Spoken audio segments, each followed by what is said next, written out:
Yes, I can. So, hey, welcome back. It's another Tuesday for another hot topic. It is June 2023. And as much as I hate to say it, the hot topic is, well, as we're putting it here, cyber fraud. I've been telling you all week, it's been wire fraud. The same thing. Same thing, Kristen? Okay. So, guys, here's the reality to this. It had been on my list, and oddly enough, it suddenly hit. So one of our agents in one of our offices had a purchaser who had to wire funds totaling approximately $30,000 to the title company.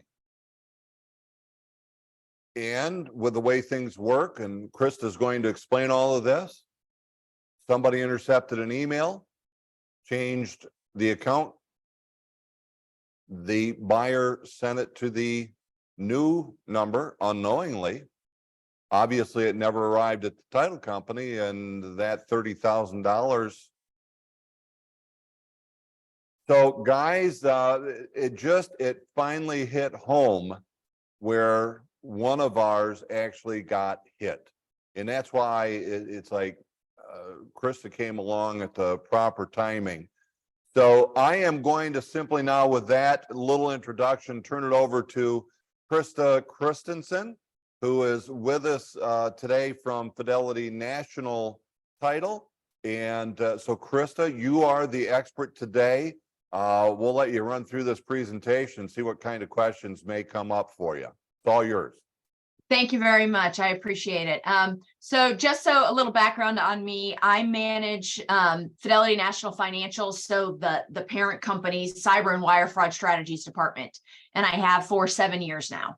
So, and my role is to help educate and bring awareness, because the reason why this is titled The Ever-Evolving Saga of Cyber Fraud is because I like to get people out of thinking wire fraud. Because as soon as they think wire fraud, they think escrow, they think money. But the bottom line is the wire fraud is the end result. That's the devastation at the end, right? It's not the cause. The cause of wire fraud in real estate transactions is cyber fraud. It's actually defined as business email compromise, otherwise known as BEC. And simply defined, BEC is a sophisticated fraud scheme that targets businesses and industries that routinely conduct wire transfers. So based on that definition, you can see why us in the real estate sector are so heavily targeted, right? In fact, we are the most targeted industry of any others. So every single year, the Internet Crime Complaint Center, IC3 for short, which is a division of the FBI, comes out with an annual report on cyber crimes that have been reported. Every single year, BEC is towards the top of dollar amounts lost every single year. Never fails. In fact, 2022 was the first year since 2016 that it wasn't number one.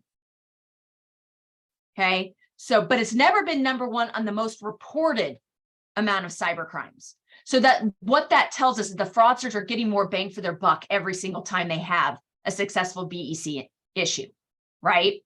Well, us in the real estate sector, unfortunately, are in front of the curve. Okay, so from 2020 to 2022, there is a 27% increase in the numbers of BEC matters solely related to real estate that was reported. Okay.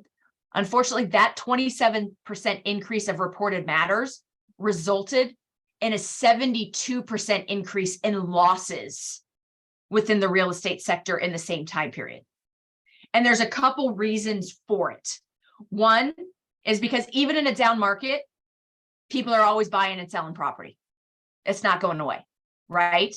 But now we're in an issue where the interest rates are so high, so buyers are borrowing less and bringing more to the table, right? Well, in 70% of a resale transactions, the fraudsters are going after buyers' closing funds. Your clients' funds are what they're mostly going after. Another large increase within our industry is that during the pandemic, the fraudsters had to change their MO, which I'll explain in a second, but they started targeting payoff funds more because they started seeing them more because there was a lot of refinances happening, right? Closing funds weren't happening because there were mostly refinances. So it didn't take them long to realize how much money was involved in payoffs. So prior to the pandemic, I saw maybe 1 to 3 attempts to infiltrate payoffs in a year. Then by the end of 2020, I was seeing 15 to 20 attempts in a month. That's how prevalent it got. So with that being said, I want to talk to you about the BEC scheme, how it works, because BEC is also a result of social engineering. And that's what the fraudsters were doing. It's important to know that the tools that we use and the technology that we use today to make ourselves successful, such as marketing yourselves on social media, your websites, not only just Realtor.com, Zillow, Flipkey, LoopNet, all of those things bring all the information the fraudsters need right to their doorstep. Okay, so it used to be, back in the 80s, if you wanted to purchase property, you had to go to your real estate agent, tell them what your parameters were. They went into their system, printed off some paper, hand it to you, and then that's when you guys picked what houses you were going to, right? Now, anyone at any time can go to a multitude of websites and get the same information. That includes fraudsters. So what these fraudsters do is they troll these realty-based websites that get what's called an IDX feed directly from the MLS. So approximately every 5 minutes, they get a feed giving them new property listings, as well as changes of property status. So let's say something got under contract, right? Well, what other information is available on those sites? Listing agents' contact information, right?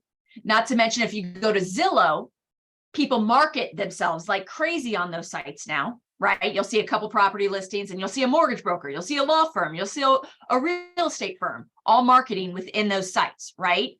Not to mention, I can go to Realtor.com, say I'm interested in a property, put in an email address, and within 20 minutes, I'll have multiple real estate agents reaching out to me as the fraudster, asking how they can help me.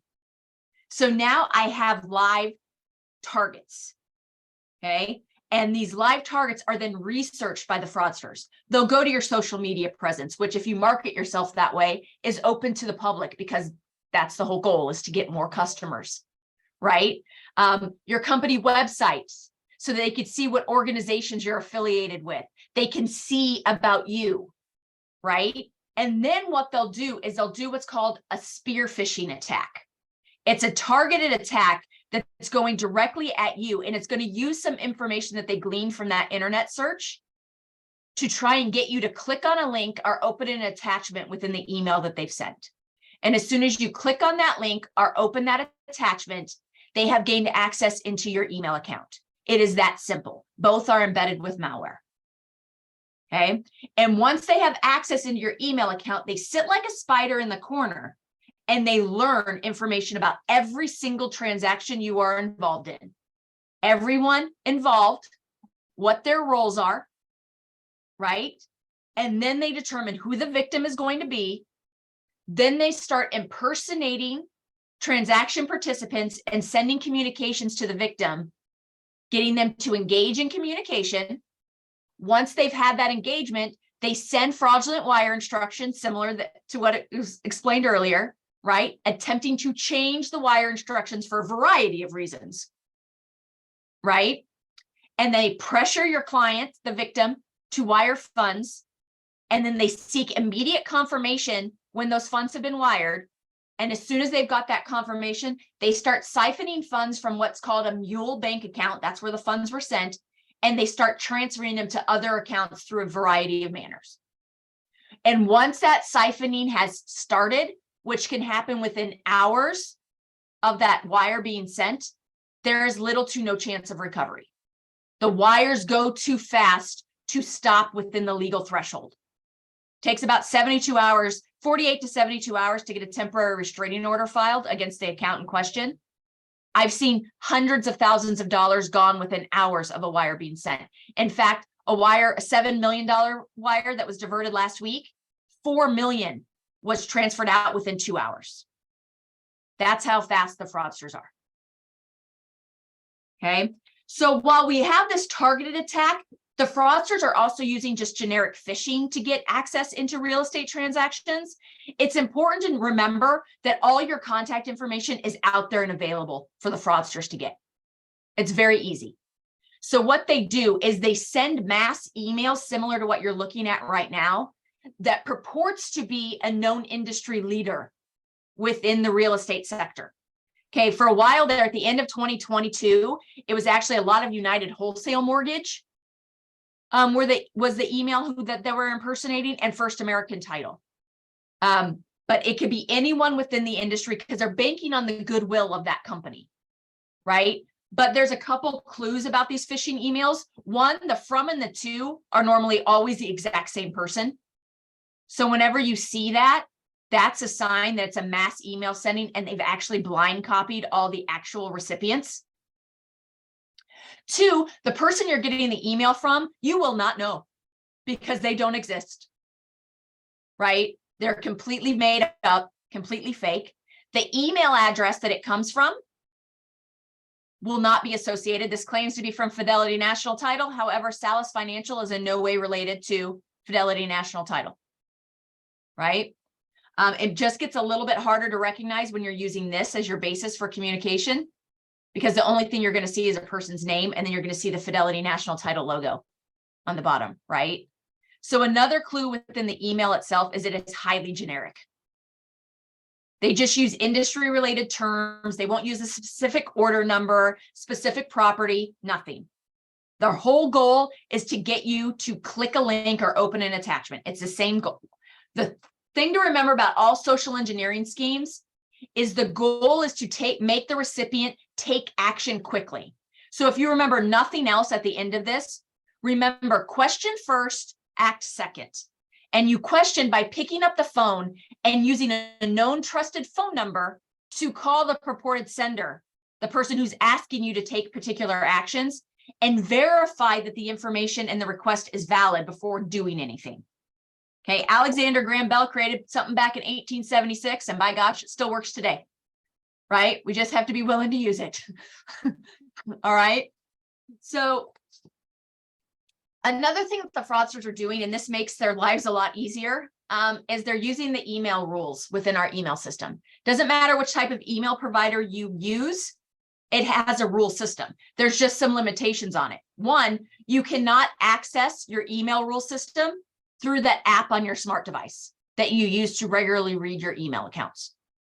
Okay, you actually have to be on the web version of your email system to access your rules. Two, most people don't know how to get to their rules or don't ever do it. So that benefits the fraudsters, right? And the third big one is that they do not delete automatically.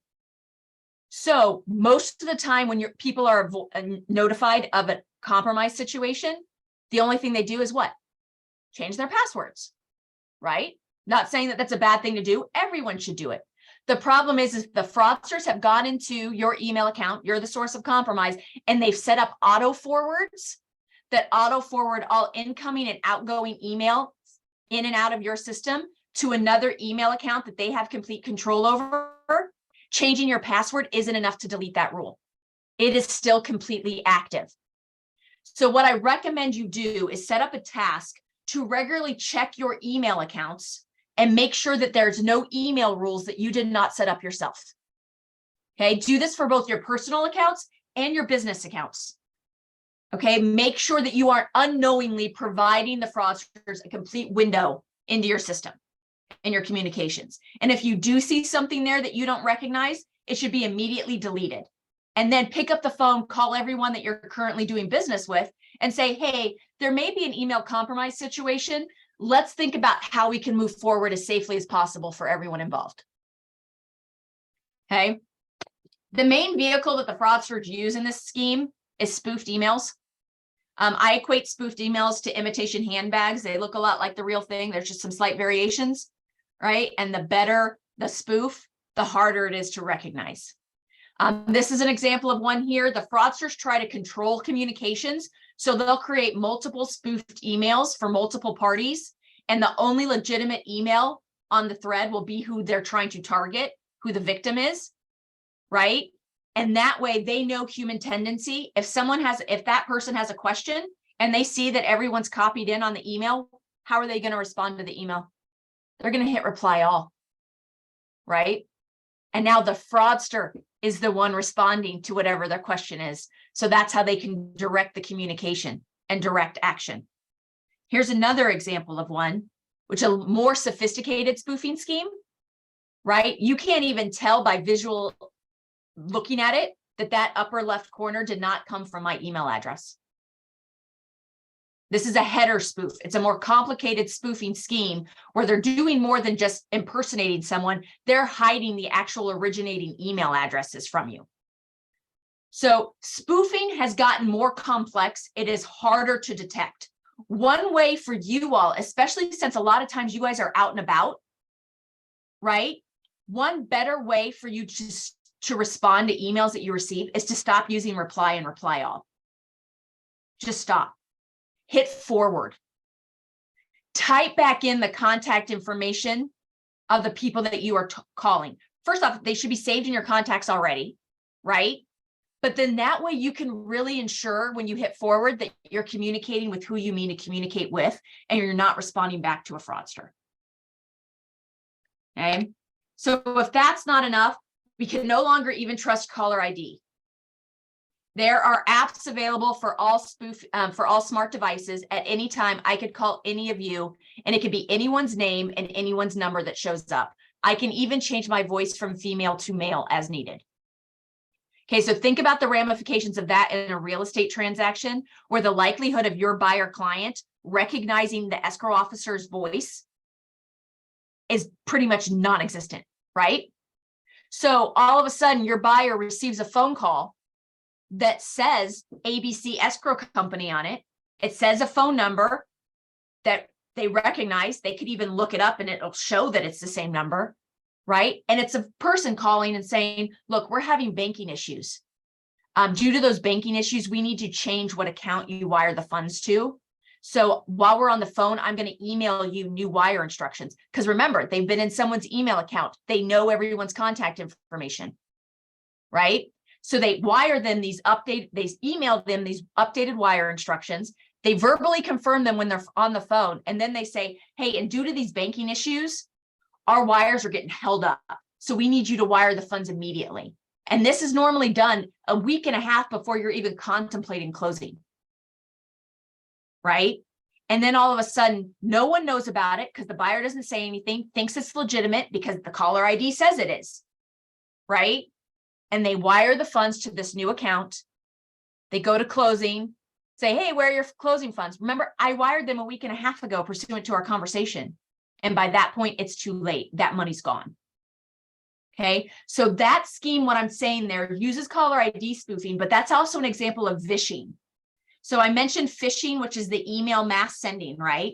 Well, what the fraudsters are also doing is now they're doing what's called vishing. That's using your voice. So those are those phone calls. That's that phone call that you get purportedly from the bank saying that you're having a fraud investigation and they want your personal information over the phone. That's an example of vishing. The fraudsters are also doing smishing. And these words sound completely made up, I know. Smishing is the same concept, only through texting. It gets its name because SMS communications is what texting is, hence smishing. So the fraudsters are impersonating notaries, lenders, escrow, even you, and they're asking for sensitive information from people, let's say copies of driver's licenses, but they're also providing fraudulent wire instructions through that medium. So one thing I would suggest you all do is the escrow companies that you do business with, I would reach out to them, ask them how they will and won't communicate with your clients so that way you can pass that information on to your clients, because the fraudsters will use any medium that they can to ensure that this fraud scheme is successful. All right. It's important to remember all money is good money. The fraudsters will go after any of it. It doesn't matter how large it is, how small it is. They want free money. They want to steal other people's money. It is their job.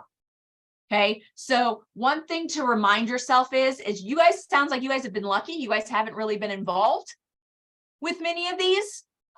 You guys are the lucky ones. So maybe start saying if it happens and start saying when it happens. And the reason why, because if we can change our thought process a little, you start recognizing the red flags a little bit more. Because that is the good thing about this fraud scheme is there's red flags.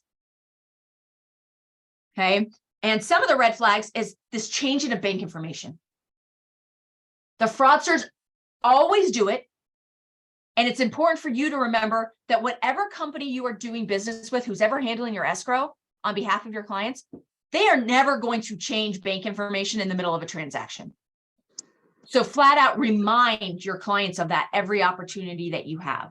They take advantage of 3-day weekends, similar to what we just had. Monday was a banking holiday, right? So they try and get those wires out before Friday cutoff so that they can have the entire weekend, if not that extra Monday, to siphon funds from that account, right?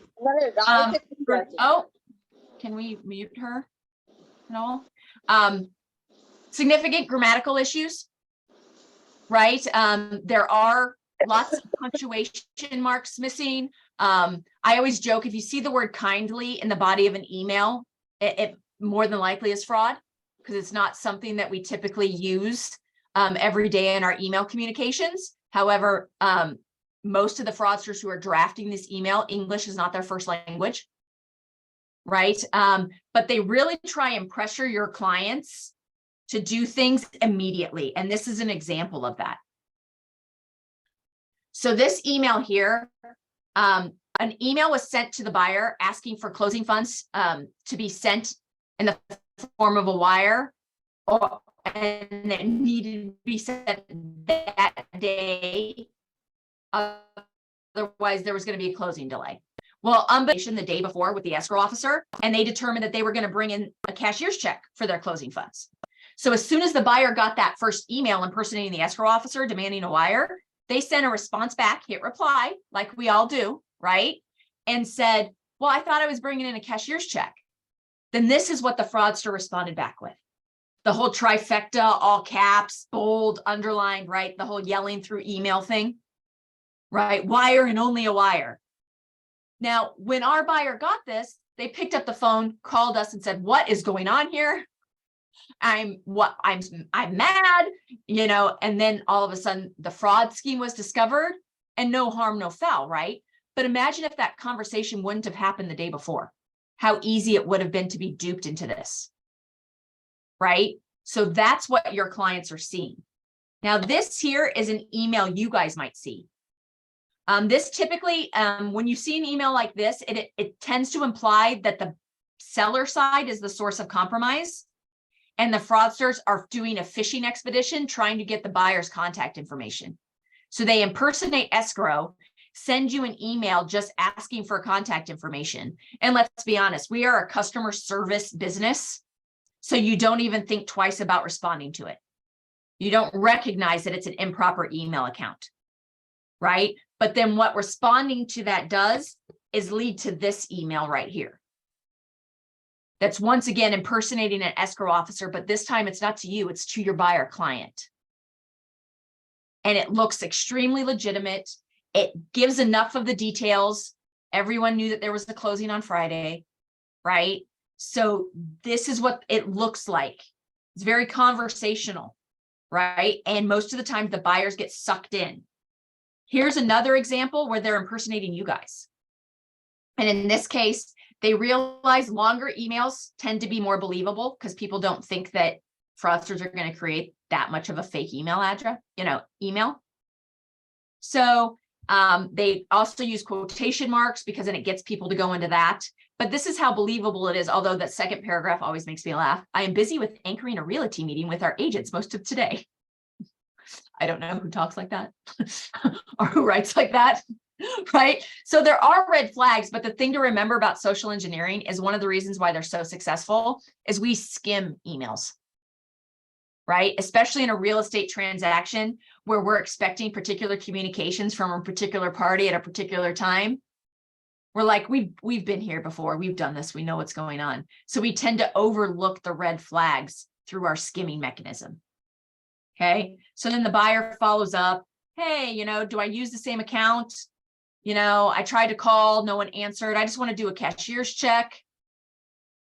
And then the fraudsters double down, create a fake email address for the purported escrow coordinator. At some point, they received a copy of the CD, so they threw the final figures in there as well to make everything appear more legitimate. That's how easy it is to fall trap, especially for buyers, because they don't know enough about our industry, right? So our best defense is education and awareness. Use every opportunity you have to talk with your clients about wire fraud, how it's occurring, ways that they can help protect themselves. Talk with the escrow companies that you do business with. Get a timeline. Find out when certain things happen, how they will accept closing funds. Like I said, in your state, there's nothing that requires it to be in the form of a wire, right? So if they're requiring a wire, say, let me protect my client more. What's going on here? Let me get a cashier's check. Because the thing about it from a title perspective is I can get that cashier's check in enough time to ensure that it clears. Once a wire's gone, it's any luck getting it back, right? So just think about that. Stop assuming emails are legitimate. We are as distrustful as we've ever been as a country, except apparently emails involving real estate transactions and a whole bunch of money. We just believe anything that we see, right? So question first, right? Communicate whatever you can outside of email. It's personal to them, it's business to us, but there's so many things that you can better explain through a voice conversation than you can on email. If at any time you have been advised that funds have been wired to escrow, your first response should be, when was it sent and where was it sent? Get that information immediately. Hang up, call escrow directly, and confirm that those funds were sent to the right account. Okay, make sure fraud's off the table before you worry about any other nuance of the transaction. Okay, because time is of the essence.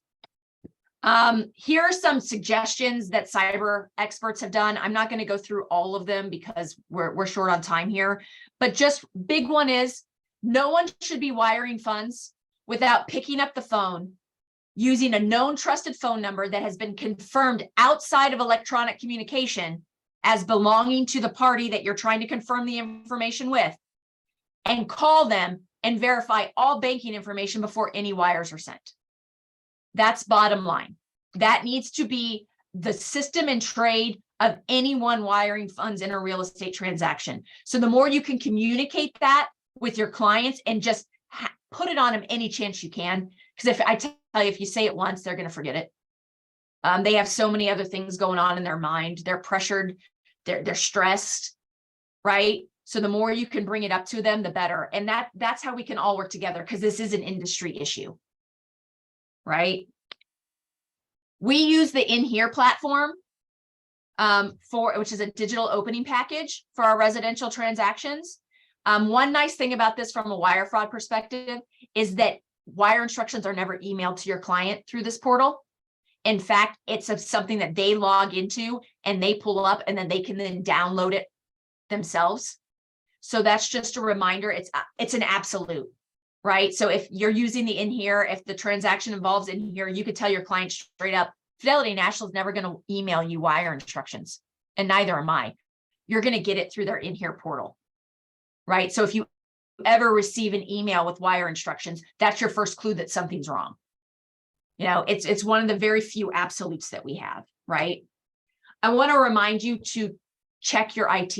Make sure that you're keeping everything up to date. Patch, that includes your smart devices, right? Apple has had a lot of day zero security incidences lately where they've had updates that pop up just because of awareness, issues that they've had. Make sure you're keeping everything updated. Make sure you have two-factor authentication enabled. With more people working remotely, be wary of Wi-Fi, right? If you're accessing your company network or personal information of either yours or your clients, and you're using Wi-Fi, don't access it until you are using a virtual private network, a VPN, to help protect yourself. It's too easy for the fraudsters to gain access.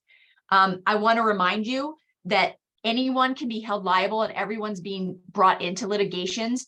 And in fact, there's a litigation, Bain, B-A-I-N versus Platinum Realty out of Kansas that really illustrates the need to make sure that we're protecting our computing systems.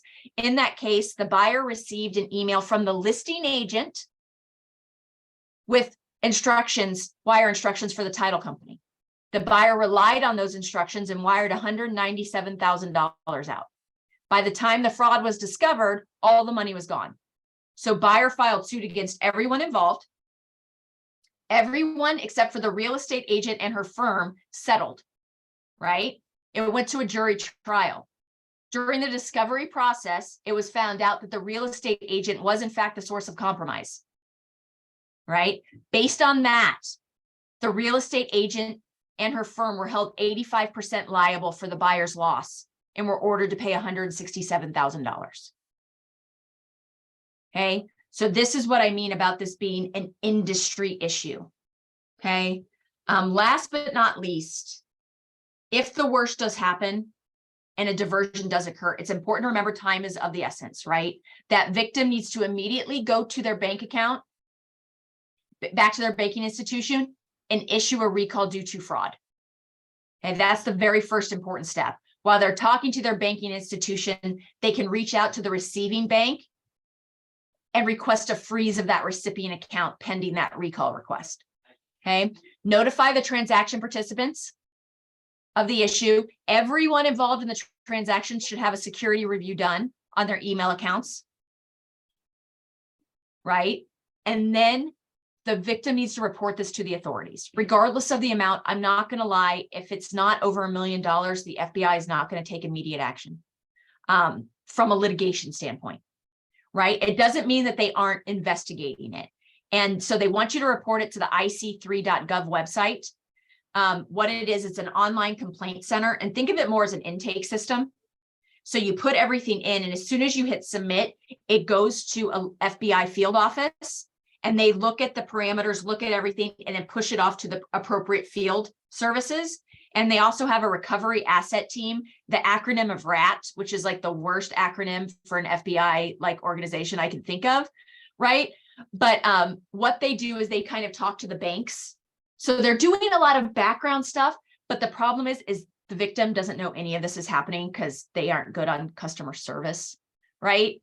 So what I tend to recommend is people completing it, submitting it, taking a screenshot of their form after the fact or printing it off, and then calling the local Secret Service office because they handle these as much. They seem to be a little bit more hands-on because they don't get as many of them, or even the police department, especially if they have like a cyber crimes division or a white collar division within their operation. Try and get someone to talk to so that you could see if they'll reach out to the banks, because that's the biggest crutch, right? So that being said, I know I've given you a lot of information over a short period of time. This fraud scheme is not going away. While the losses right now are in the billions, they expect it to be in the trillions within a couple of years. So the motto of my department, inquire before you wire, is just another way to tell people, question first, act second. Now, I appreciate all of your time. I will do this as a PDF and provide it to Trisha so that she can pass it on to you guys as a PDF so you guys can see the slides, if that might be helpful.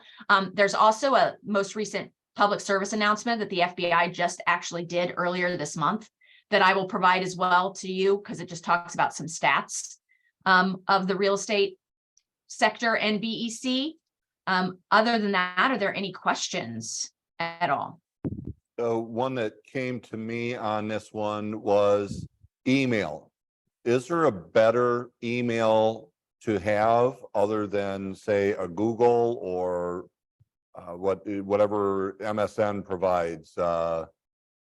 Should Right. we be having something different? All right. So the thing about free email services is anyone can access them from anywhere, right? So the best email provider is a closed circuit one. For example, Fidelity has a closed circuit one, meaning that I cannot just go to any random computer, type in a URL that gives me access to our email, our OWA platform, and type in my email address and password, and it lets me in. It won't, because we've got a closed system where we can only access our email accounts in our company issued devices behind our firewall, right? So that's the best source. But I would say that if I would go the business route within the Gmail instead of just the free standard ones, because then you also get additional security that gets afforded to you by paying for that domain and paying for that service. One, but two, you also need to think about it from a cybersecurity insurance perspective and look at the terms. If you believe that you are covered under your brokerage firm's, crime policy, cyber social engineering, whatever type of cyber insurance they might have, you may want to look and make sure that the use of your own email address doesn't negate that coverage. Because a lot of times, in order to get those insurance policies in the first place as a brokerage firm, you have to agree to certain security elements and requirements.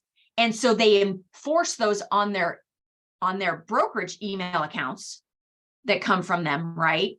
Mm-hmm. But you aren't doing it on your own ones. So as soon as you use your own email accounts, you no longer are provided any coverage under that cybercrime policy if you would have previously been provided for it, but for your email address used. Another factor is the use of like a standard Gmail account.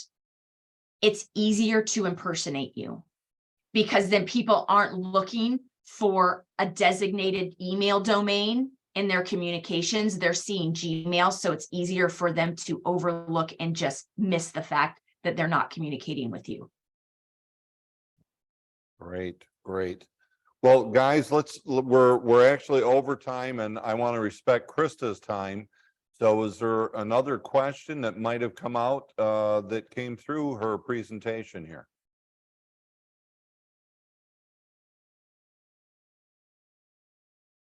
Well, then I'm simply going to say, Krista, fabulous job. Far more information than what I was anticipating being able to receive. And boy, has it opened up the eyes.